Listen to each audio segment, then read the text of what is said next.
The workshop now. Hopefully, just see a few more people joining in, but obviously don't want to keep you too long on your Fridays. Hope everybody's having a great day. So welcome to everybody. I'd like to just say hello to a very special edition of the Miro Cookie Workshop series. My name is Neil Halliday, and I'm a director here at Miro Customer Data Platform based in sunny Singapore. Today, I'm joined by data science extraordinaire Harish Rajendran from our excellent partner Amix Technologies, who will be presenting a fantastic industry case study. And alongside him, we have the amazing Quinn Pham, who is our very own Director of Consulting and Client Solutions for everything ETL, business intelligence, MarTech, and CDP implementation. And just a quick overview for today's session.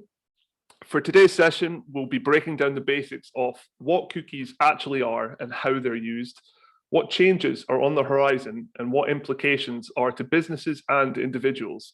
A fantastic case study, as I mentioned, from our great partners, Amix Technologies. And then Quinn will be presenting on how Miro can help to solve the problem effectively. Finally, we can spend some time chatting through any questions that remain if we haven't answered them on the way. And if I could please just ask everyone for 1 minute of your precious time at the end to fill out our survey at the end of the session, that would be fantastic. So, right into it. First off, the million-dollar question. Why are cookies so important right now? The web is constantly evolving, but these changes are now happening more rapidly than ever before, especially when it comes to consumer privacy and data. In response to the perceived lack of transparency and control for individuals, data breaches, as well as the creepiness factor in advertising, privacy legislations across the globe now give users control over their data. Effectively, these policies give users the ability to block various tracking technologies or request the deletion of their data, and tech companies have also responded by giving users control over how their data is used, both within browsers and in devices. Against a broadening backdrop of data protection frameworks, with issues in transparency and data ethics becoming a growing concern, we can see evidence of this in the media weekly these days regarding the misuse of personal data, alongside ever fluctuating laws and increasingly serious ramifications for offenders. A couple of examples from 2020 through to around about now in 2021, GDPR fines have risen by nearly 40%. And penalties under the GDPR have totaled close to $200 million. Data protection authorities recorded over 120,000 personal data breach notifications, which is 19% more than the previous 12-month period. In Singapore, by February 2022, fines are being introduced for up to $1 million or 10% of a company's annual gross income for personal data breach violators. So taking all of this into consideration, companies must strike a balance between respecting an individual's right to data privacy and the organization's use of data for legitimate business activities. So let's wind it back to the very beginning and ask, what actually are cookies? A computer cookie is more formally known as an HTTP cookie, a web cookie, an internet cookie, or a browser cookie. The name is a shorter version of magic cookie, which is a term for a packet of data that a computer receives and then sends back without changing or altering it. No matter what it's called, a computer cookie consists of information. When you visit a website, the website sends the cookie to your computer, and your computer stores it in a file located inside your web browser. Now, the purpose of the cookie is to help the website keep track of your visits and activity, and this isn't always a bad thing. For example, online retailers use cookies to keep track of the items in a user's shopping cart as they explore the site. Without cookies, your shopping cart would reset to zero every time you clicked a new link on the site, which would make it virtually impossible to buy anything online. Now, a website might also use cookies to keep a record of your most recent visit or to record your login information. And many people find this useful so that they can store passwords on commonly used sites, or simply so they know what they have visited or downloaded in the past. The actual mechanism of how it works is when you visit a site that uses cookies for the first time, the cookie is downloaded onto your computer. The next time you visit that site, your computer checks to see if it has a cookie that is relevant, that is, one containing the site name, and sends the information contained in that cookie back to the site. The site then knows that you have been there before, and in some cases, tailors what pops up on the screen to take account of that fact. For instance, it can be very helpful to vary content according to whether this is your first ever visit to a site or your 50th. Now, there are multiple different types of cookies, which we can categorize into three main groups: provenance, duration, and purpose. And now this is where it starts to get a little bit complicated. These three groups are further subdivided into many different types of cookies to keep track of different activities. First up, we have provenance cookies.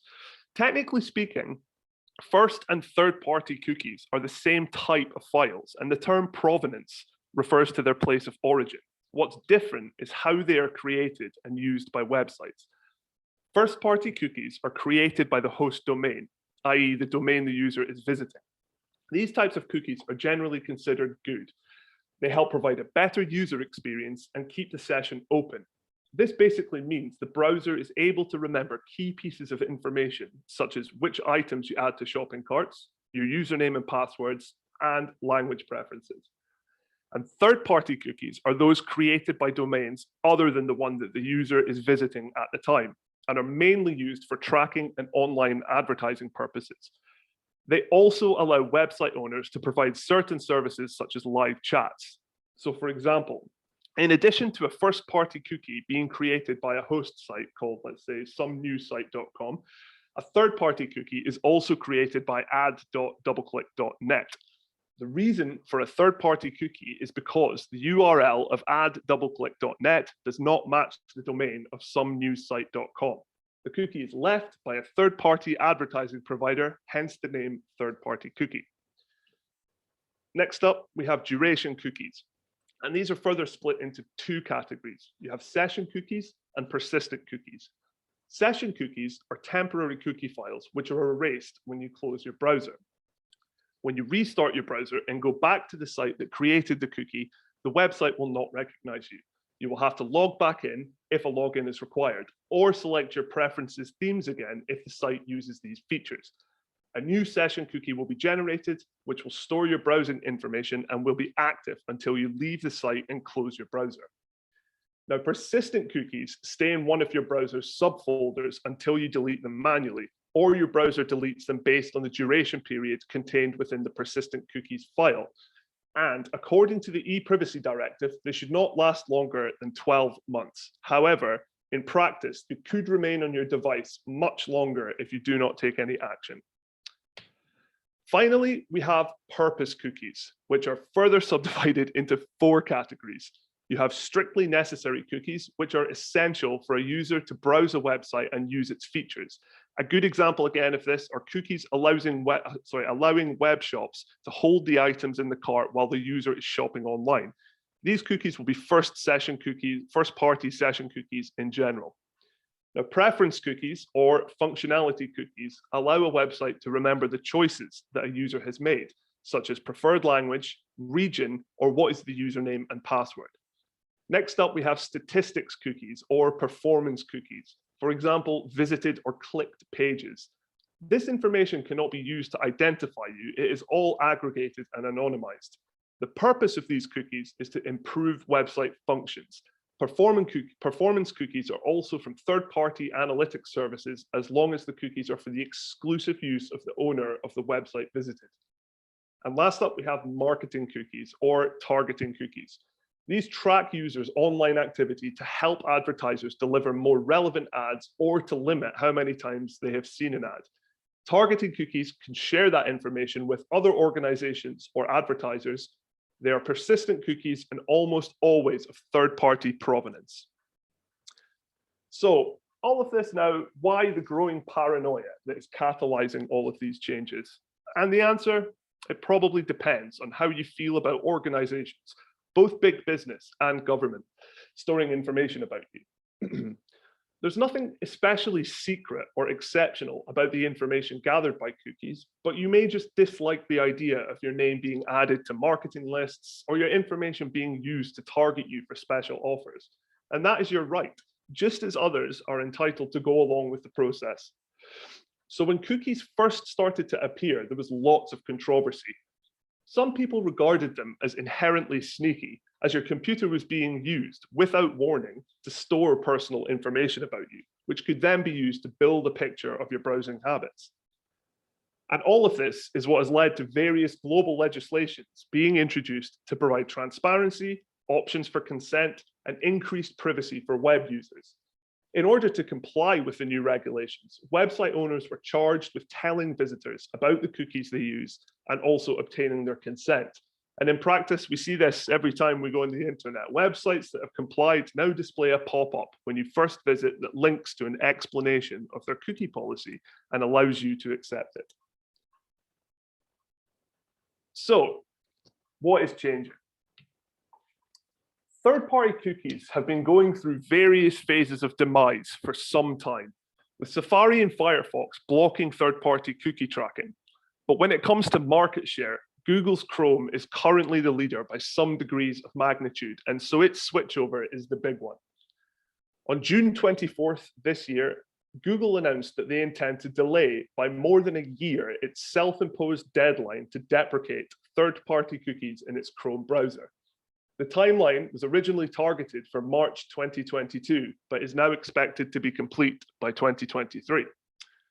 There's a number of variables that have contributed to this delay, including a desire to allow sufficient time for public discussion on the right solutions, continued engagement with regulators, and for publishers in the advertising industry to migrate their services. However, what has undoubtedly pushed the timeline forward was Google's decision to work on a collection of adjustments to its privacy sandbox, including addressing the issues surrounding their proposed alternative for third-party cookies, which was known as the Federated Learning of Cohorts, or FLoC, which I will touch on in just a bit. So the removal of third-party cookies will make it vastly more difficult to track activities on the web and then serve personalized content. Now that most browsers are limiting third-party cookies, more and more organizations are trying to implement an identity resolution strategy and technology. However, there are still significant challenges to their success. Customer data is scattered throughout an organization, often residing in silos that hinder marketers' ability to develop and nurture relationships. A consumer might show up under different identifiers when researching something on one device, such as a desktop cookie or login name, calling on another via their mobile phone, and then buying something from you via their loyalty ID or credit card, for example. And now each of these identifiers can live in a different department and with different disparate collection and matching requirements. Now, losing data like this is no small blow.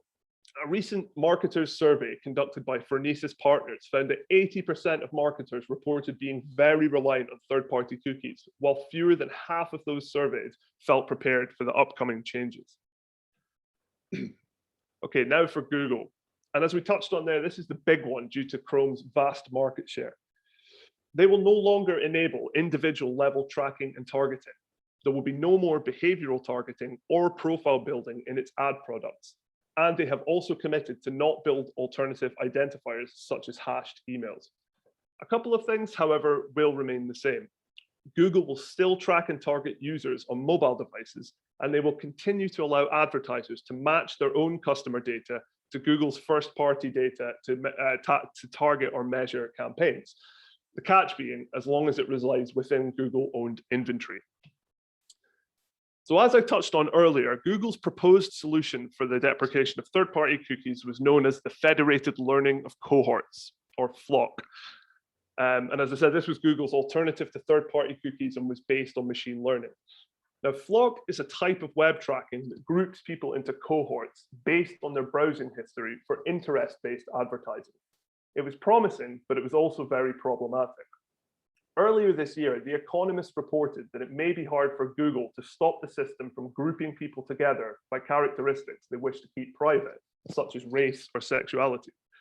The article also expressed privacy concerns, suggesting that cohort systems could facilitate fingerprinting of individual devices. Now, because of all of this, it all seemed to be up in the air currently, with Google backtracking and exploring a few other directions for FLoC, including moving from a cohort-based identifying system to a topic-based one. And this was where topic-centric IDs are associated with subject matters on websites that people visit, such as, say, performing arts or fitness, for example, as opposed to assigning in an opaque numerical cohort ID, which Google themselves found hard to express, and it was even harder for the general public to comprehend. Now, despite the apparent incomprehensibility, Flock's original cohort-based approach raised some clear red flags amongst privacy advocates for how they could be used to identify people, and those fears turned out to be fairly well-founded. For the other main browsers, it has been this way now for a while. In 2018, Apple launched restrictions in Safari browser with their Intelligent Tracking Prevention, ITP, blocking third-party cookies by default and limiting the lifespan of certain first-party cookies and data storage. And in 2019, Firefox also blocked third-party cookies by default. So to sum it all up, everyone agrees that third-party cookies aren't perfect, and moving past cookie-based marketing makes philosophical, ethical, and practical sense. However, this year-long reprieve enables companies to continue to develop their own solutions and to make up lost ground and lost time. According to StatCounter, 83.7% of the global internet traffic is already or will be affected by changes to third-party tracking. This means that the experience for users who leverage these browsers and for brands who advertise across these browsers will change.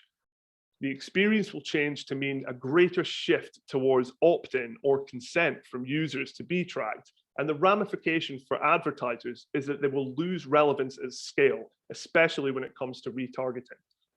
After all, personalization, measurement, and general customer experience are getting harder and harder to execute effectively. And the pandemic accelerated people's desire for meaningful, relevant, and personal experiences without sacrificing privacy and protection.